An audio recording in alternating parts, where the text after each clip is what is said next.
Noticias presenta Abriendo la Conversación. Tarde, con la información más relevante del día, en voz de...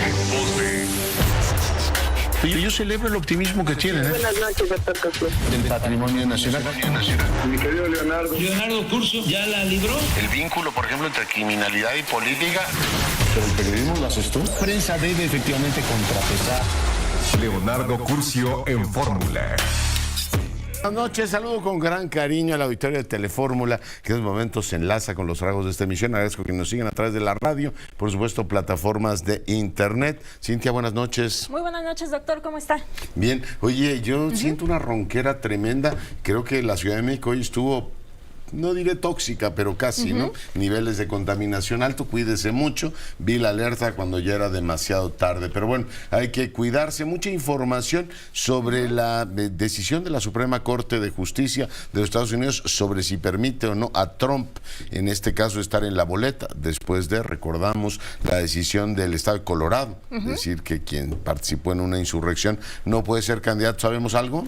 Así es, doctor, pues hoy estuvimos muy al pendiente de esta información porque los miembros del Tribunal Supremo de Estados Unidos evidenciaron este día su recelo sobre avalar el veto del estado de Colorado al exmandatario Donald Trump en las primarias republicanas a la presidencia del país, y es que la Corte Suprema cuestiona la exclusión de Trump de la boleta electoral en Colorado. Durante la audiencia que se llevó a cabo el día de hoy, los magistrados expresaron dudas sobre la autoridad estatal para tomar esta decisión y al parecer pues la decisión del Supremo no se conocerá hoy. Estaremos al pendiente en el transcurso del programa para ver si surge algo más. Pendientísimos. Bueno, y también estamos pendientes de lo que ocurre en Colombia. Ha dicho Esteban Moctezuma, creo que vale la pena tomar en cuenta su declaración, que México debe ser tratado como el primer, en este caso, socio comercial de los Estados Unidos. Creo que es importante lo que dice el embajador, y bueno, pues México debería comportarse efectivamente como tal y exigir ese trato. Interesante la postura. Las operaciones en aduanas han estado muy complicadas en estos días. De hecho, en alguna parte del día se suspendieron. Dice el SAT que esta tarde quedó restablecida la actividad. Un momento más iremos con el presidente Concamín para que nos cuente cómo ven las cosas. Magistrados del Tribunal Electoral advierten que la incidencia del crimen organizado sí puede ser un factor para anular casillas o hasta una elección. Ojo con ese tema. El Congreso de la Ciudad de México aprobó la ley Malena. El embajador Ken Salazar, imagínense, una senadora de Morena le dijo: oiga, ayúdenos a que la derecha no avance, y Ken Salazar le dijo: señora, yo no me meto en política. Le dijo que, bueno, pues de manera muy directa, él no se metía en esos asuntos. Un juez federal liberó a José Ángel Casarrubias, le conocen como el Mochomo, que tiene pues una participación en la desaparición de normalistas. La inflación 4.88, y salió el dato por el INEGI. El Banco de México sostuvo la tasa sin cambio. En más información, Xóchitl Gálvez le dijo al presidente: pues debata usted conmigo, ya que usted es el candidato, y si quiere lo hacemos también en lengua inglesa, ¿por qué no? Ildefonso Guajardo valoró muy positivamente la gira de Xóchitl Gálvez por los Estados Unidos y anunció que va a Madrid. Claudia Sheinbaum se reunió con directivos de Bank of America y bueno, pues coincidieron que vienen años muy buenos para México y toda la región. Jorge Álvarez Maínez asegura que de ganar la elección se enfrentará a la red política criminal más importante de muchos años. Santiago Taboada, como nos lo anunció ayer, se reunió con el secretario general de la OEA. Martí Batres lo llama pues a enfocarse en su campaña y no estarse metiendo con él. Hoy Tucker Carlson, este polémico periodista, entrevistó a Vladimir Putin, que le dio una larga lección de historia, y bueno, pues dijo que no piensa atacar a Polonia o a Lituania. Platicaremos de eso después de una pausa. Volvemos con la información. Los aplausos son para Leonard Warren, así es que bueno, a ver si ahora mismo nos ponen música y podemos ciertamente seguir. Quiero decirle que hoy el embajador de Francia impuso la Orden de la Legión de Honor a la senadora Olga Sánchez Cordero por haber sido siempre una feminista pionera y defensora incansable de la justicia y la igualdad. Hoy Jean-Pierre Rasbazadurian, en uno de sus últimos actos como embajador de Francia, ya se despide le impuso la orden de la Legión de Honor a la senadora. Le comento que Mexicanos contra la Corrupción y la Impunidad publica hoy que el general Luis Crescencio Sandoval alertó al fiscal Gertz Manero sobre la designación en una de las subprocuradurías que investigan, bueno, pues distintos asuntos de un ex escolta del presidente que estuvo preso acusado de proteger al cártel de los Beltrán Leiva.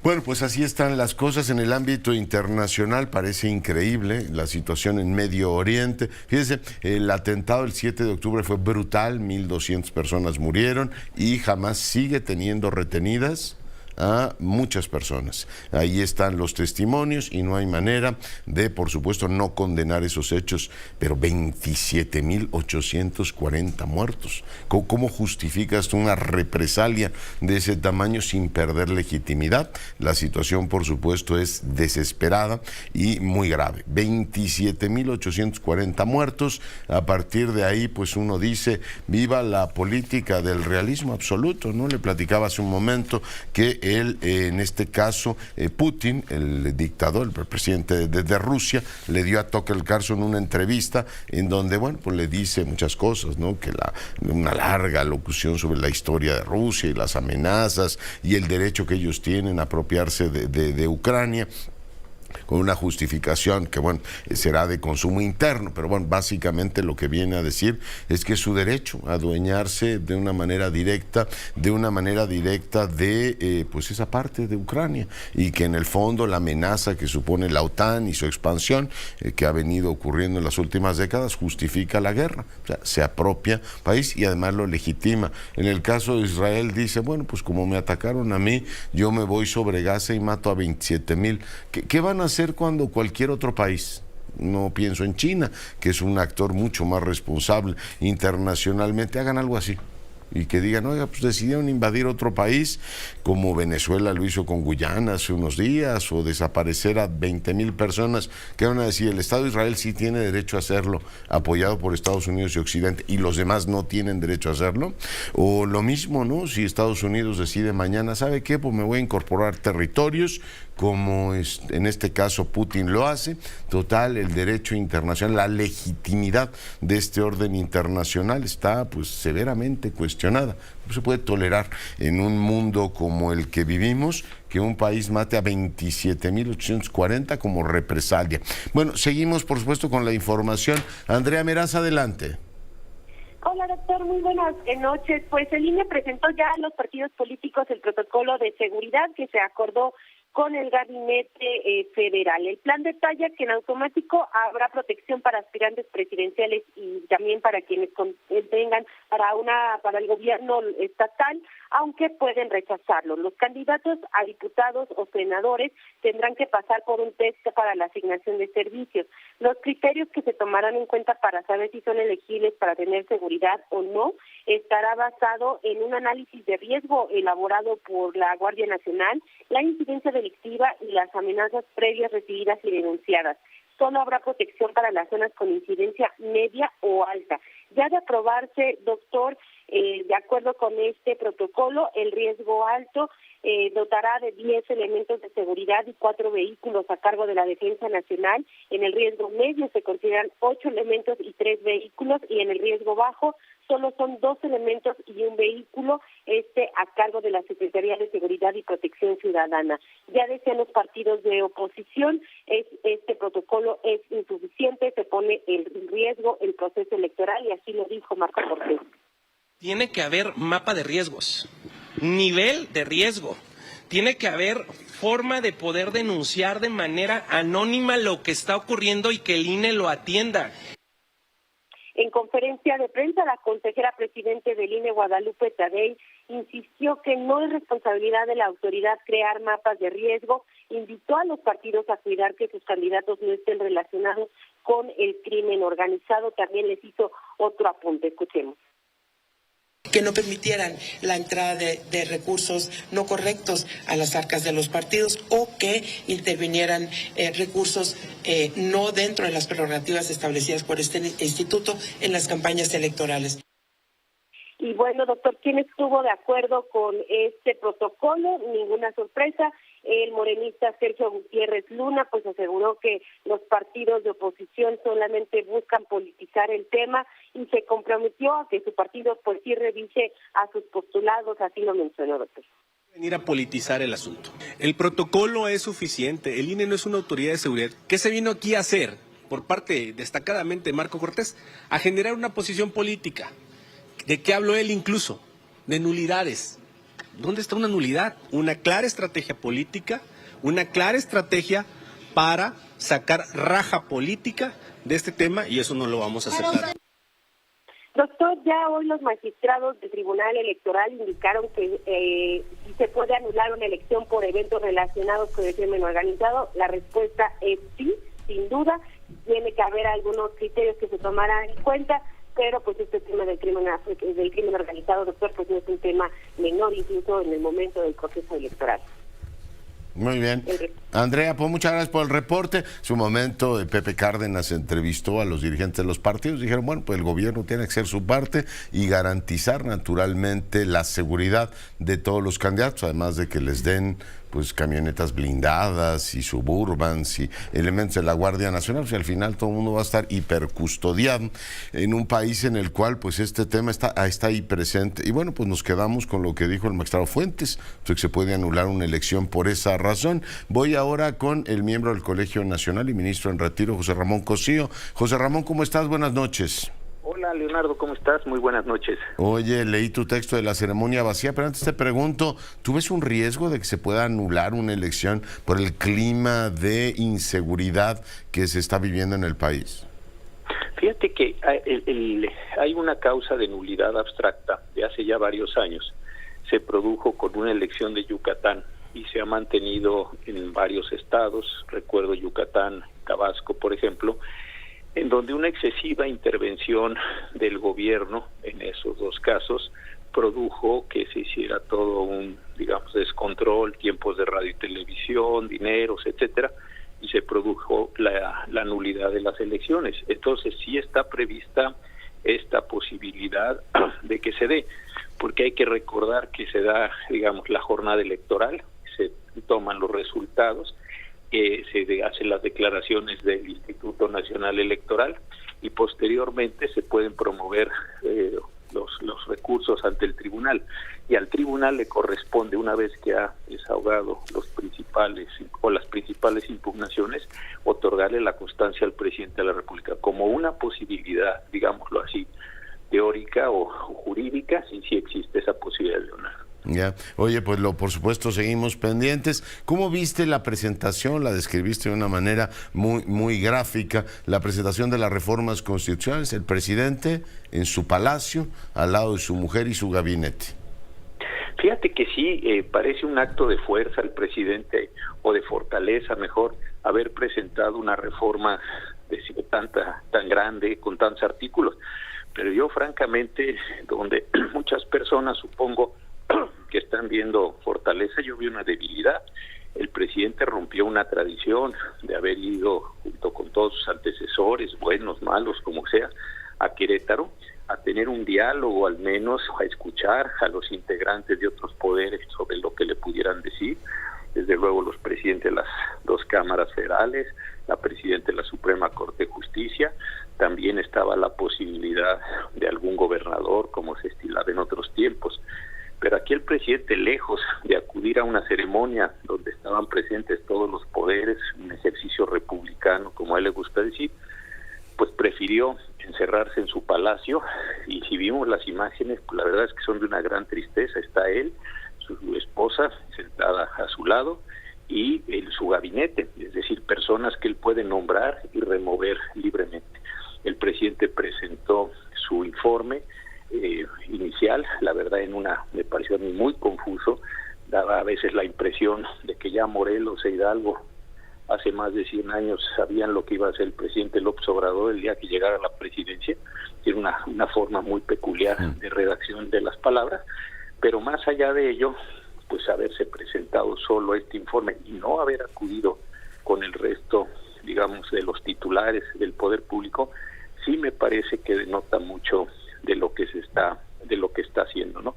Y ya entrando a las reformas, también me pareció muy grave. Nada más sobre el tema de lo privado. Dices, y creo que es muy potente la frase, las ceremonias y los ceremoniales privados no son propios de quienes están abiertos al escrutinio público. Tampoco es muy elegante estar diciendo que tu gobierno es estelar o que has logrado hazañas y proezas. Perdón, pero ese tema efectivamente creo que vale la pena. Y ya después yo inglés entiendo poco.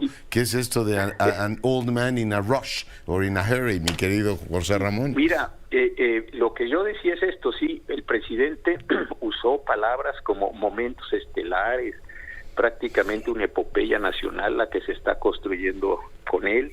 Otra cosa que me pareció muy grave es pensar el presidente que ha hecho él una revolución o una renovación de las conciencias. Yo creo que no le corresponde a él como presidente de la República en un sistema republicano y laico llevar a cabo o tratar de convencer a nuestras conciencias. Eso me pareció también que tiene implicaciones muy profundas. Y en cuanto a la frase, cuando terminó su informe, recordé una frase de Randolph Churchill, el padre de Winston Churchill, que dijo respecto del primer ministro William Gladstone, pues eso, que era un hombre viejo con prisa, ¿no? En la frase que tú acabas de citar en inglés. Y eso es lo que quiso decir. Me dio la impresión que el presidente sabe que se le está terminando su periodo de gobierno, que no va a tener, es imposible que tenga esa dimensión histórica que él piensa comparable a Madero, al general Cárdenas, a Benito Juárez. Y yo creo que entonces estas propuestas de reforma que está haciendo, pues son una huida hacia adelante para efectos de, y creo que este es donde está el meollo del tema simbólico, de decir, bueno, si no me aprueban las reformas, fue por culpa de ustedes que yo y ustedes, o sea, ustedes el pueblo de México, nosotros el pueblo de México, no pudimos trascender a esa dimensión histórica, a ese destino manifiesto que nos tenía preparada la historia bajo mi liderazgo. Creo que este es simbólicamente la tapa. Qué malos vasallos para tan buen señor, diría el clásico. Oye, y pues las reformas ya tendremos ocasión de irlas efectivamente revisando, porque son 20, ¿no? Pero la más llamativa, la del Poder Judicial, José Ramón. Fíjate que sí, yo ahí de verdad que no veo, porque la gente cree que solo es el Poder Judicial de la Federación, la elección de ministros, magistrados y jueces, pero el presidente pretende que se elijan a todos los jueces y magistrados pertenecientes a los poderes judiciales, desde luego de la Federación, pero también de las entidades federativas y la Ciudad de México. Yo hice una cuenta conforme al Censo Nacional del INEGI sobre los indicadores de justicia del 2023, y entre jueces y magistrados locales son 5,000, poco más de 5,000. Y en lo que se refiere a los jueces y magistrados del Poder Judicial de la Federación, están rondando los 1,600, 1,700 personas, hay una variación ahí. Pero si sumamos esto, de verdad creemos que estas casi 6,500 personas, 7,000 personas redondeadas, van a poder ir a una elección donde el presidente y el gobernador van a proponer unos nombres, la Cámara de Diputados y la Cámara de Senadores y la Suprema Corte van a poder proponer a unos candidatos, y en los estados el gobernador y las legislaturas de los estados, para que con esas listas el mismo día de una elección nacional los candidatos se presenten. Me parece de verdad inconmensurable esto. Con un gran defecto, el presidente en su iniciativa piensa que dándoles un poco de tiempo de radio y televisión, cosa que estaría bien, pero bueno, ese es lo menor del problema, podrían estas personas comparecer y darse a conocer, como si no tuviéramos la variable de la delincuencia organizada, el apoderamiento que están haciendo los delincuentes y todos los que los acompañan, políticos, empresarios, financieros, etcétera, en estos procesos de apoderamiento del Estado, y como si esa elección fuera a ser así transparente, y simplemente porque se dice en la iniciativa que no se recibirán financiamientos públicos o privados, no va a haber financiamiento. Es decir, una elección popular me parece que corre el altísimo riesgo de terminar siendo una narcoelección o una elección de la delincuencia. Y imaginemos en un país donde pudiera acontecer eso, si quieres no en la totalidad, pero sí en una parte importante de estos proceso una intervención de la delincuencia, pues sí, francamente me parece que es un absurdo increíblemente grande. Oye, y otro que me... Sí, dime. Y otro que me parece también es la creación de un tribunal disciplinario. También me preocupó mucho que no solo es para la federación, sino también para las entidades federativas, donde unas personas electas popularmente pueden calificar las actuaciones de jueces y magistrados, que está bien si fuera así nada más, no solo que sean contrarias a la ley, insisto, que está bien, sino aquellas que sean contrarias al interés público.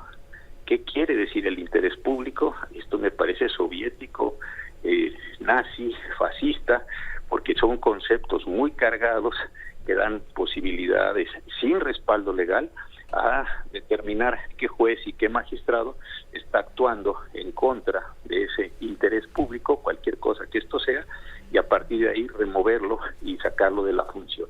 Sí. Oye, pues todo un tema, por supuesto, seguiremos de cerca. Además, yo creo que pues, no han valorado, por supuesto, no lo han pensado a fondo, lo que es la fatiga electoral, ¿no? Los ciudadanos dirán, oiga, claro, pago impuestos, tengo que atender a la burocracia, o sea, la mitad de nuestro tiempo es estar haciendo trámites, elijo, por supuesto, cumplo con mi parte, y ahora me dicen que tengo que elegir consejeros del INE, magistrados y todo lo demás, o sea, ya trabajas, todo tu día va a ser para atender al gobierno o al sistema electoral, y eso genera una fatiga que en este caso creo que no han valorado. Pero bueno, platicaremos de eso en otro momento. Sí, dime. Y nada más este último punto.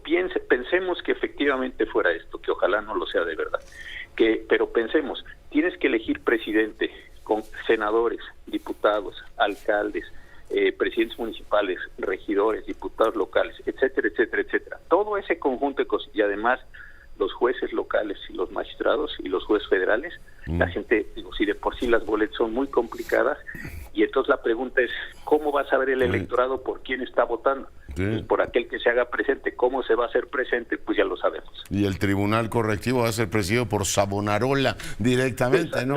Para dar tranquilidad a todos. Te mando un abrazo, doctor. Gracias, Leonardo. Muy buenas noches para ti. Gracias. Y bueno, pues saludo ahora al doctor Edmundo Jacobo. Mi querido Edmundo, ¿cómo estás?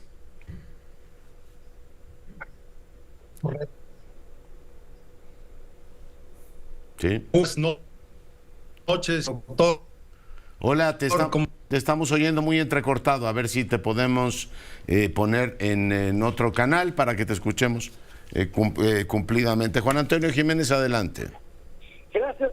Pues buenas noches, José Ángel Casarrulla Salgado, alias El Mochomo, y líder de la organización criminal conocida como los Guerreros Unidos, que presuntamente participó en el secuestro de los normalistas desaparecidos de Ayotzinapa, ya salió desde octubre del año pasado del penal del Altiplano, luego de que un juez federal lo absolviera del delito de delincuencia organizada con la finalidad de cometer delitos contra la salud. Al impugnar el fallo del juez de distrito en el Estado de México con sede en Almoloya ante un tribunal de apelación, la Fiscalía General de la República fue notificada que el Mochomo, pues él ya había salido de este penal del Altiplano, por lo que no se le pudo notificar de esta diligencia. La salida del Mochomo fue el pasado 4 de octubre del 2023, en cumplimiento al oficio asignado por el juez de distrito especializado en el sistema penal acusatorio por su carácter de tribunal de enjuiciamiento del Centro de Justicia Penal Federal del Estado de México, con sede en Almoloya, por lo que se informó la sentencia absolutoria que se había dictado a su favor. Quiero señalar que esta es la segunda ocasión en que había sido liberado José Ángel Casarrulla, ya que el 1 de julio del 2020 también le habían dado otro amparo y había salido del penal. Oye, pero ¿por qué se lo tenían tan calladito, Yo creo, doctor, sinceramente, que no sabían ni siquiera ellos, y cuando fueron a hacer esta notificación en las últimas horas, se le dijeron, aquí venimos a entregarle este papel al Mochomo, que ya no está, que ya se fue. Así que bueno, pues, oye, estaban preocupados por el caso Colosio a lo mejor, ¿no? Sí, es que sabe que esto va a servir mucho para que en los próximos días vuelvan a seguir insistiendo en que ya ven, son los jueces, y quién sabe qué, que quién sabe cuánto, pero aquí sinceramente, ¿quién se durmió? Fue la Fiscalía General de la República, otra vez más, doctor. No, hombre, estaba persiguiendo, estaba viendo lo de Colosio, no se puede estar en todo. Juan Antonio, muchas gracias. Buenas noches. Edmundo Jacobo, a ver si tenemos suerte, doctor. Doctor Curcio, muy buenas noches. Perdón, la tecnología nos hizo una mala pasada. Pero ya estás, mira, perfecto, y te escuchamos con toda claridad. Oye, pues salieron ya cosas interesantes, ¿no? En el ámbito electoral, reglas para debates, todo el tema de seguridad. ¿Por dónde empezamos, Edmundo? Bueno, primero yo creo que hay que empezar como terminabas con el ministro Cosío, pues con una reflexión de lo que esto significa, esta batería de iniciativas, 18 cambios constitucionales, 2 legales que hace el presidente de la República. Y como ya lo habíamos comentado en tu espacio, tiene, además de todo, un claro interés electoral. El presidente quiere estar presente en las elecciones. El presidente quiere definir una agenda que sea la que se discuta a lo largo de estos meses hasta llegar al 2 de junio, y está encontrando el pretexto perfecto con este conjunto de iniciativas que dio a conocer el pasado 5 de febrero. Por cierto, y siguiendo con los simbolismos que comentabas con el ministro Cosío, lo hace desde Palacio Nacional y no desde el sobrio Teatro de la República en Querétaro. Y además, desde mi punto de vista, se trata de un simbolismo de mayores proporciones. Para un priista de origen como él, que les gustaba esto de jugar con los simbolismos, lo que está diciendo es: esa Constitución, esa República no. Yo vengo a la sede del Palacio Nacional del Ejecutivo a proponer una nueva República y una nueva Constitución.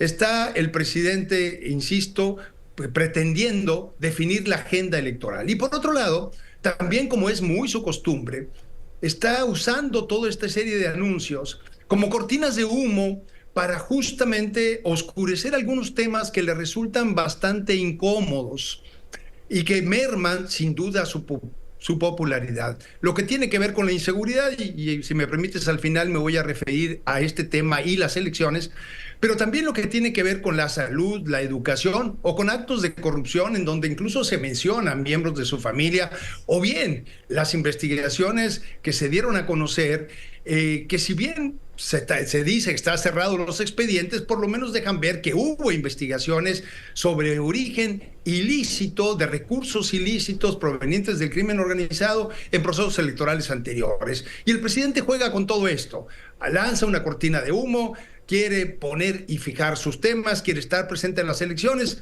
y permíteme, al menos tratando de no hacerle eco, pero sí haciendo evidente algunas de las consecuencias, por lo menos de sus reformas, sus propuestas de reforma en materia político-electoral. En primer lugar, está regresando a su plan A, aquel que en 2022 no lo aprobó el Congreso de la Unión, y en donde, entre otras cosas, quería mermar las facultades de los órganos electorales e influir de manera muy importante en la organización de las propias elecciones. Ahora vuelve con esa temática, y como bien lo mencionabas, también quiere aplicar la misma receta que le quiere aplicar al Poder Judicial, también para el nombramiento por elecciones populares de consejeras, consejeros y magistrados del Tribunal Electoral, con lo cual volvería a órganos especializados, autónomos, cuyo fundamento central debería ser el dominio técnico de quienes ocupan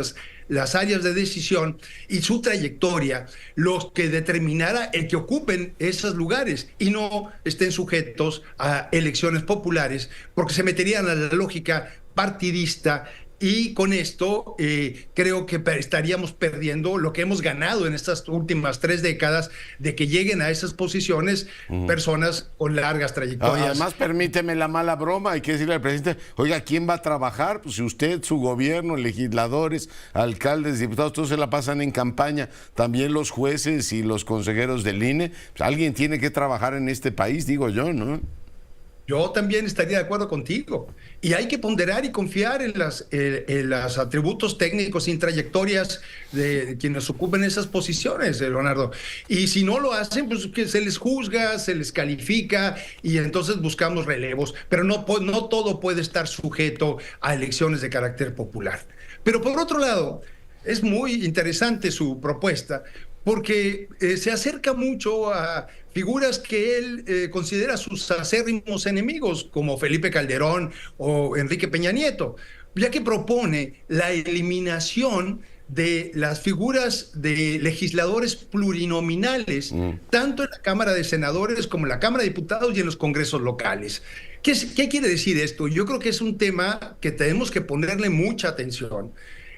justo venimos de aquel priismo de los años 60, 70, en donde el legislativo era el eco de la voz presidencial, y se agotó ese sistema, y lo que se hizo en sucesivas reformas fue abrir los congresos locales y el Congreso Federal a la diversidad y a la pluralidad de nuestra sociedad, permitiendo que pudieran llegar a esas instancias personas no solamente por la vía de la mayoría, al ser votados o votadas, sino también las minorías, claro, a través de las figuras plurinominales. No, absolutamente. Doctor, me va a sonar la campana esto de tener congresos que pues no conmuevan una coma y jueces que no puedan suspender leyes, pues no se parece mucho a una democracia, pero eso es lo que está en juego. Mi querido doctor, te mando un abrazo, nos vemos la semana próxima.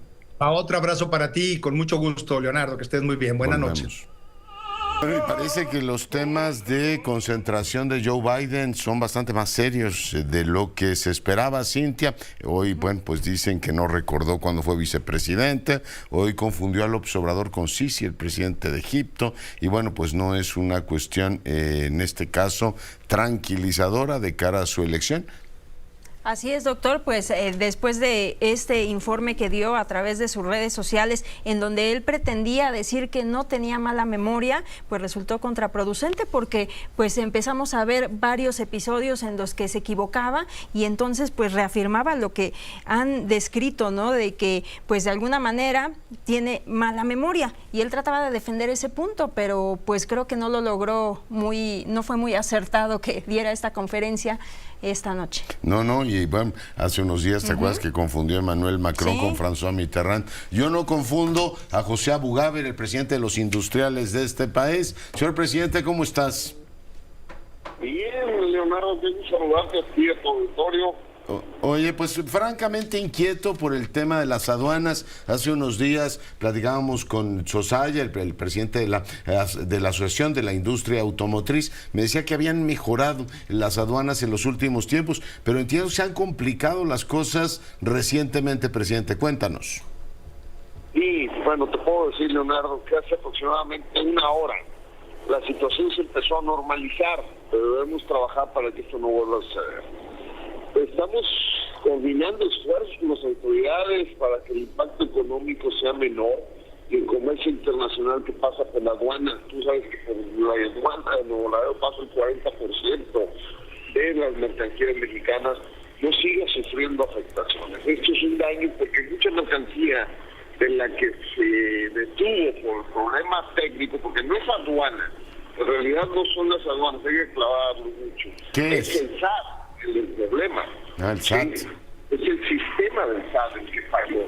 Entonces, eso nos perjudicó. Aunque todos dicen que se pararon las aduanas, pues piensan en la ANAM, pero la ANAM no es en realidad, es que existe el SAT. Entonces, he estado en contacto con el general Fullón, que es el director de la ANAM, y acordamos hacer un protocolo a fin de evitar que este tipo de problemas impacten al comercio internacional tan importante para nuestro país. Estaba muy preocupado el director de aduanas, nosotros también, porque había mercancías perecederas que estaban ahí en el transporte que podían afectarse en estos momentos. Entonces, pues ya establecimos que se empieza a normalizar, ya nos dieron buenas noticias, pero fue un tema nacional muy complicado. Imagínate la cantidad de llamadas que no recibí por ese tema, ¿no? No me imagino. Entonces era problema del operativo del SAT. Sobre temas de seguridad en autotransporte, en el movimiento de la carga por carretera, han hecho ustedes denuncias muy fuertes sobre el particular. ¿En qué va? ¿Cómo se va atendiendo esa agenda, presidente? Pues mira, Leonardo, es un tema que trabajamos, nosotros hicimos una propuesta en lo que nosotros queremos trabajar, es de que juntemos a los estados complicados, que son 5 estados, que es el Estado de México, que es Querétaro, Guajío, Puebla, Michoacán, parece que también Jalisco, por un sexto, y que juntemos a los gobernadores con la Secretaría de Gobernación y con todas las figuras de la seguridad para acabar con más del 70% de ese problema. Y no hemos tenido respuesta hasta este momento, Leonardo, porque Nos preocupa que se están robando 50 camiones diarios, 19 millones de pesos se están perdiendo diariamente que alguien los tiene que pagar. Y hoy con esta inflación que no ha cedido, pues imagínate el costo que representa para nosotros. Y ¿sabes qué? Lo peor es que ya están haciendo mucho daño a los transportistas. No nada más es el tema económico, sino el humano, y ese no tiene precio. Entonces, sí, hacemos un llamado muy fuerte, no cedemos, vamos a seguir insistiendo para que se encuentre una solución a ese gran problema. Porque debemos tener entre despliegue y tecnología capacidad de controlar esto, además reprimir los mercados ilegales donde se está vendiendo la mercancía que se roban en los camiones de carga, presidente. Sí, Leonardo, en pleno siglo XXI, con la inteligencia artificial en su mejor momento, y no poder controlarlo por medio de inteligencia no es posible. Aparte, nosotros detectamos las horas en donde mayormente sucede, los tipos de productos que se están robando, y aún así no se soluciona.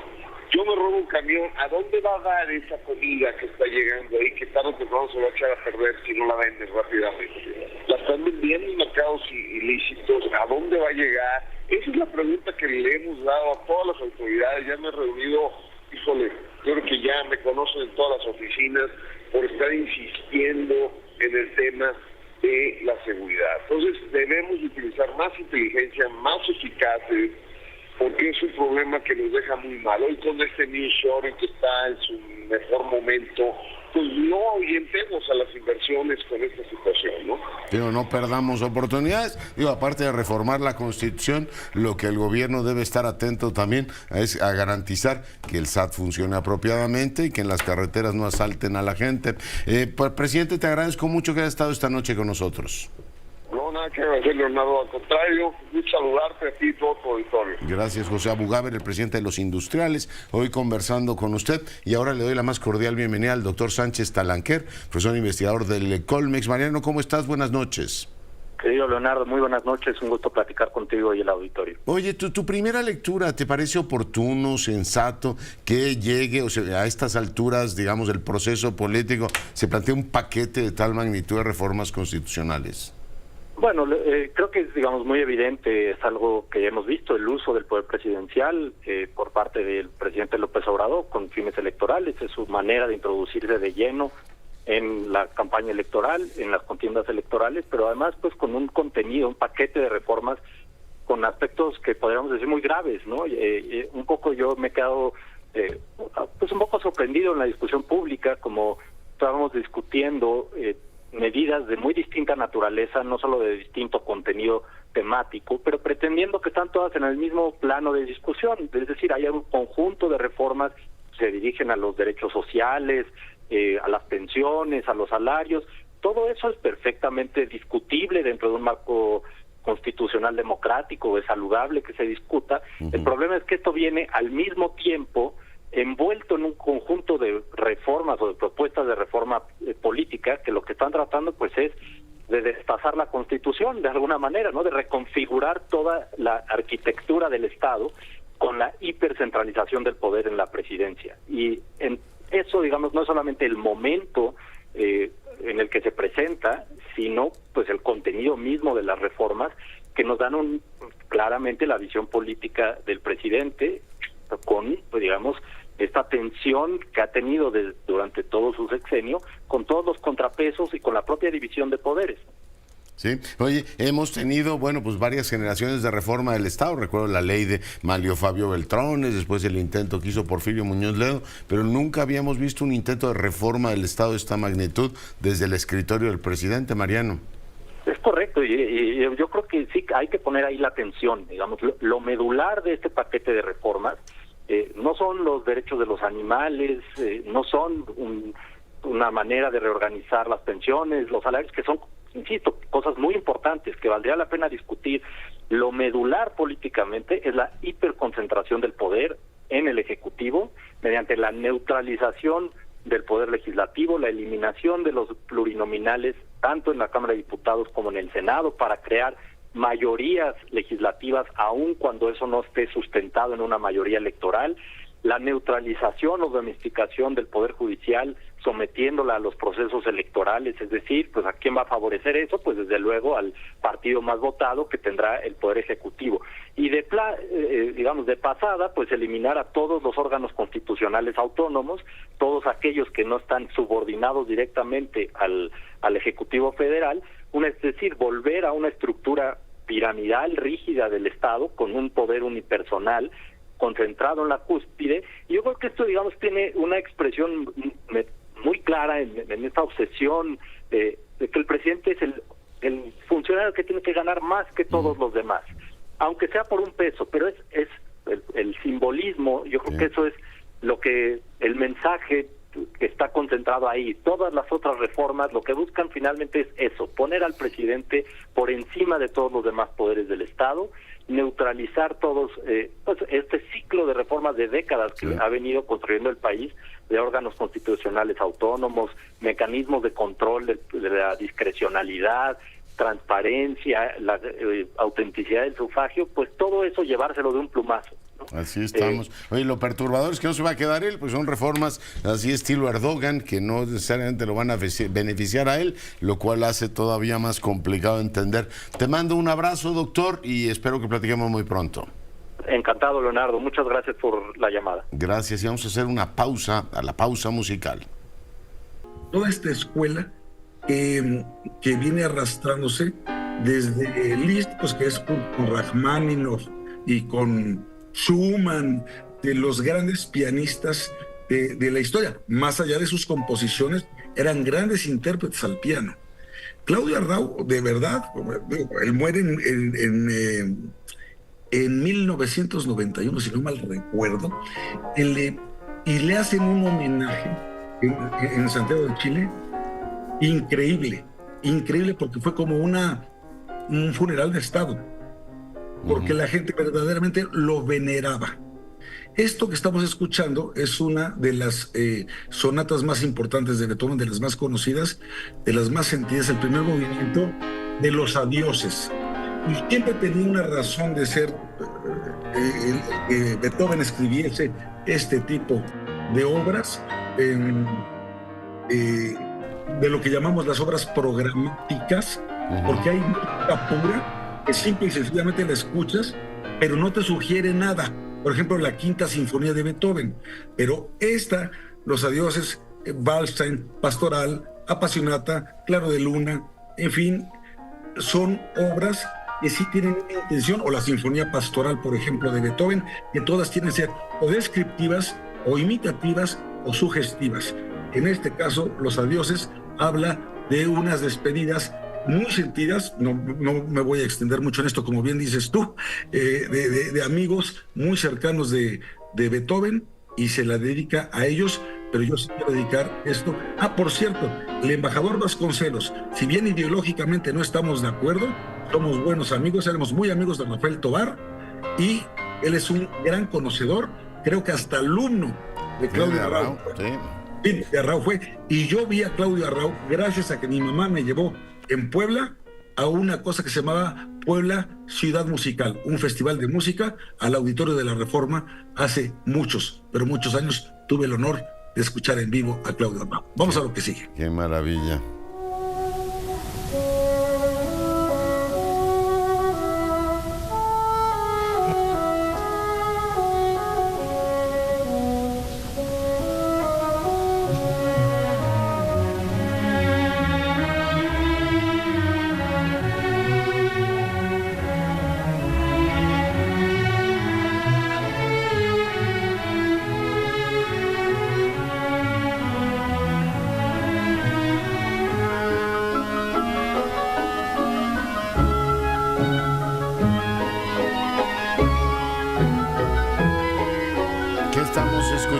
Javier.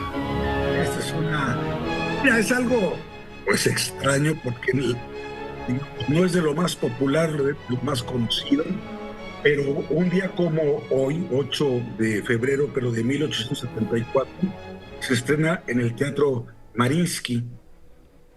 Está en San Petersburgo, ¿verdad? El Mariinsky está en Moscú, ¿no? O Moscú. Ya no sé. A ver, revísame, Cintia. A ver. A ver. Según yo está en Moscú, en Mariinsky. A ver. Ahorita mismo. Pero bueno, no, tú sigue, aquí Cintia te ayuda. Se estrena Boris Godunov. San Petersburgo. Ah, está en San Petersburgo, sí. Sí, San Petersburgo. Bolshoi, Moscú, ¿sí? Sigue. Y esta es la obra más importante o más conocida, es una ópera de Modesto Mussorgsky, ¿sí?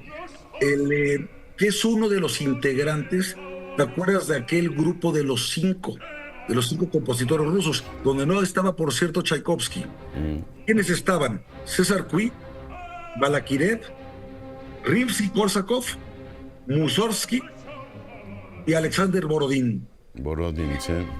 Entonces, esto es algo muy notable porque tanto el libreto como la música son escritas por Mussorgsky. Pues no son obras fáciles de digerir, pero también las quiero traer para nuestra audiencia a fin de que vayamos saliendo un poquito de la caja y no nos quedemos con la música tradicional clásica, lo más conocido, lo más escuchado, lo más sobado, sino que también veamos y vayamos explorando otro tipo de experiencias que tenemos en la música universal. Sí. Y esta producción a mí me parece maravillosa en el Teatro Mariinsky, porque pues es también una obra de poder, es un tema que... bueno. Todo político que haya ejercido el mandato debería escuchar el monólogo de Boris, ¿no? Como al final él se proponía un reino magnífico y acabó efectivamente con 20 reformas constitucionales. Perdón por la alusión a lo actual, ¿no? ¿Cómo me suena parecido? Los magos me anticiparon un reino extraordinario y acabó con el famosísimo lamento de Boris, que hay versión rusa y versión italiana. Es correcto. Y vamos hablando de italianos a otra, la última que traigo creo que ya no vamos a tener última, nos vamos a tener que ir con Mussorgsky, mi querido amigo. No, te dejo con Falstaff, que se estrenó un 9 de febrero de 1893, la última ópera bufa que existió. Falstaff de Giuseppe Verdi. Te mando un abrazo. Cuídate, gracias. Cuídate, Cintia, nos vamos. Nos vamos, doctor. Nada más rápidamente, si quieren llamar a los teléfonos 55 52 79 22 91 o 55 52 79 57 91, aún alcanzan boletos para la Filarmónica de la UNAM, que nos regala pases dobles, 5 para el sábado a las 8 y 5 para el domingo a las 12. Bien por Cintia, cuídese y sea rabiosamente feliz.